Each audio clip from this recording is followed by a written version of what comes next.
of great change, right? That's certainly true. We're seeing the Industrial Revolution, the Napoleonic-Wars. Does Turner have an agenda here, or is he just reflecting the world around him? Well, I think that changes over the course of his career. When he sets out to record the low-level factories, foundries, etc., that he visits, typically at nighttime, so that the fire is glowing and seen as a kind of I don't want to say too satanic presence, but Blake has it right when he talks about the dark satanic mills that are despoiling the British landscape. Turner engages he chooses those subjects and depicts them because they are also they're picturesque. And even if he's doing it in a little sketchbook, he's admiring what he can achieve, even for personal consumption, with the painting of a forge or a cannon factory or an anchor factory at night. But so those, I think, are him actually being interested in the subject, being willing to treat it, and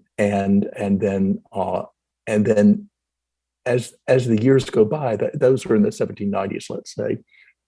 As the years go by the 1840s, when he's showing you the tiny spark of red that you are meant to read as the furnace on a steamboat, he's still interested in coal fire and what it can do. But he's more subtle about it in a way, and what he's less preoccupied with showing you the fire itself than he is with the power that it unleashes. So the steam power that's one of the great inventions of the 19th century is the steam engine. Well, it's invented in the 18th century, but put to use in the 19th century with the invention of the steamboat and the railroad train, the steam-powered railroad train. Those developments in Britain just changed the world. I mean, they changed society completely. They changed time. You can get places faster than you ever could before, and distances are conquered suddenly. And so Turner celebrates those things while, sometimes perhaps commenting on, are we sure that all of this smoke and steam are the best thing for our world? I think, honestly, Craig, we're probably reading a little too much into it for our own point of view about climate change when we look at his Waterloo, Thames above Waterloo as an image of pollution. I think he probably loved the visual effect of the smoke and the steam and the nastiness that was all around that part of the Thames, because it provided such a good subject for painting. But he is engaged with it, not just as a reflection of what's happening. It's not simply that it's there; it's that he chooses to treat these subjects and to give them a certain amount of importance and glory. Maybe we could talk a little bit about Turner in context to other artists of his time. In his earlier work, I can see that he is bouncing around in the same world as like Joseph-Wright-of-Derby. And of course, Constable is always there. But his later work, I think we have to think of folks like Jericho and Goya. Maybe you could help place us in the world of his contemporaries. Certainly. Well, yeah, I mean, he comes out of a British landscape tradition that is exemplified on the one hand by Joseph-Wright-of-Derby, who treats the more romantic side of subject matter. I mean, Wright-of-Derby loves a moonlight scene or a volcano. He's good at those things. There's also the completely pastoral side of things that were really glorified a lot in watercolor by artists like Paul Sandby, who's was famous in his day but hardly known nowadays at all. Turner is the contemporary of Jericho and Goya. He certainly, almost certainly saw Jericho's Raft of the Medusa when it was exhibited in London in the 1820s. And so he's aware of those trans or cross-channel developments. He expresses some of the same, I don't know whether you call it a kind of zeitgeist of these romantic artists of the 20s and 30s, though he's coming to it typically after the death of, I mean, his peak is after the death of both Goya and Géricault, who are a bit older than he is. And then he comes up against a new generation of artists who, ironically, are the darlings of the guy who is his biggest apologist, John Ruskin, who thinks that Turner is the greatest painter of all time, and yet who also very much admires this kind of almost nitpicking realism of artists like John Everett Millais or William Holman Hunt, the pre-Raphaelites, who have have the same fan base in Ruskin as Turner, but could hardly be more different from him. And he, in my view, wipes them off the map. I mean, they're nothing by comparison in terms of genius or indeed in terms of influence. Because one of the things, Craig, to remember is that Turner, while he is well known and very much appreciated during his lifetime, after he dies, what Turner is becomes a completely different thing, because he bequeaths his entire artistic production, everything that he has in his possession when he dies, he gives to the nation. And the nation accepts the responsibility of exhibiting these works, it takes them a long while, but of giving them, proper space. Really only in the 20th century do they get a wing of Tate-Britain, the Clore Gallery, which they now have and occupy. The Turner bequest occupies that whole wing of the building.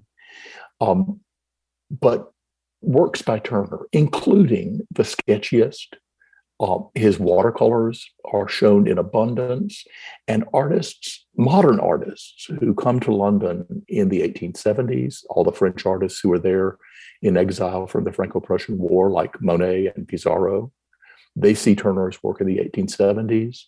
They see works by Turner exhibited in Paris as well. Whistler moves from London to Paris and back to London, and is profoundly influenced by what he sees in the Turner bequest. And so Turner has this unbeknownst to him impact on what happens after him, and that really is important, and it really matters. So it's kind of, there's this post-mortem Turner that is a completely different man in a way than, or an exaggerated version of the man that we already knew about, or that his contemporaries already knew about. And after he's gone, he has a meaning that is extraordinary. Rothko is incredibly impressed by Turner when he sees Turner at the Museum of Modern Art. Even the slave ship is a picture that he sees at MoMA. And it's revelatory to him, and it changes the way he perceives color even.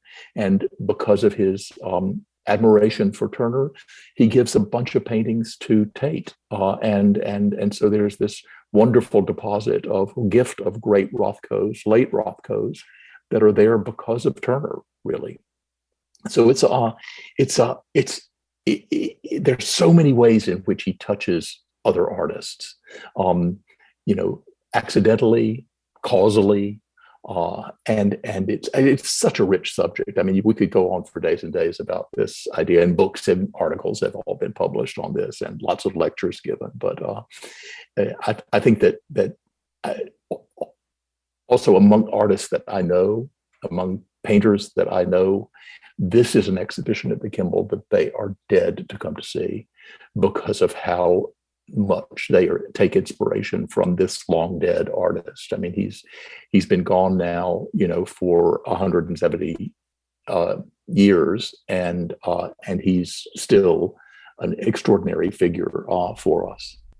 The way we judge, according to modern aesthetic, people adore and love Turner. And obviously he was quite successful in his time. And, he winds up influencing, like you said, Rothko, but even closer, Whistler, the Impressionists. I guess, something I've always been curious about is if Turner was lauded in his own time, so often we see copycat artistry. Why is it that we really don't see the aesthetic that he kind of pioneered take off for another 30, 40 years or even more after his death? Well, I think it's actually there. It's just a bit subliminal, maybe. Take for example, the artists who are British born, who come to America and who have a great career in America. And I've named two. The earlier one is Thomas Cole, who certainly, is aware of what's going on in England. He has a transatlantic career in a way. And while Cole's paintings don't actually end up looking a lot like Turner, it's not like he's copying Turner. The notion that you can use landscape for that kind of highly emotional message, that I think is connects Cole to Turner, even though you wouldn't necessarily look at them and say, "Oh boy, Cole loves Turner." An artist that you would say that about is Thomas Moran, who is nowadays perhaps best known for his, gigantic views of the Grand Canyon or Yellowstone or Yosemite, and who takes Turner's color sense, particularly the high-keyed, high chroma color, and applies it to the American West. English-born, immigrates to the United States and becomes famous for his paintings of the American landscape. And then in between, you have an artist like Frederick Church, whose Twilight in the Wilderness, this ghastly sunset that he paints at the outset of the Civil War, a kind of statement of conflict and to come, really, blood to come, if you will. He's an artist who is very much aware of Turner and has seen paintings by him. And while he doesn't emulate Turner's breadth of brushstroke, for instance, he is very keenly interested in Turner's color sense, I think. I like to think that I have a bit of a broader audience than just the regional. I would love to talk a little bit about the Kimbell as an institution. I don't know if everyone nationwide or worldwide appreciates the jewel box that the Kimbell is and how it doesn't have an encyclopedic focus. It has something far more refined, which makes it an amazing institution to visit. Well, you've asked the right question and you've come to the right place. There's nothing I like better than to brag about the Kimbell-Art-Museum. We're about to enter our 50th year. The Kimbell was opened in October of 1972. It is the brainchild of a couple, Kay and Velma Kimbell, and their Mr. Kimbell's sister and brother-in-law created the Kimbell Art Foundation in the 1930s. And Mr. and Mrs. Kimbell, through their acquisitions of mostly paintings, mostly English and French, mostly 18th and early 19th century, they had amassed a great number of works of art by the time Mr. Kimbell died in the mid-1960s. He bequeathed the foundation already owned the works of art. He bequeathed the foundation the vast bulk of his estate. Mrs. Kimbell signed over her life use of that even from the very beginning. And the trustees, the directors of the Kimbell board set about fulfilling Mr. Kimbell's desire to create a museum, in his words, quote, of the first class, clothes. Uh, their ambition was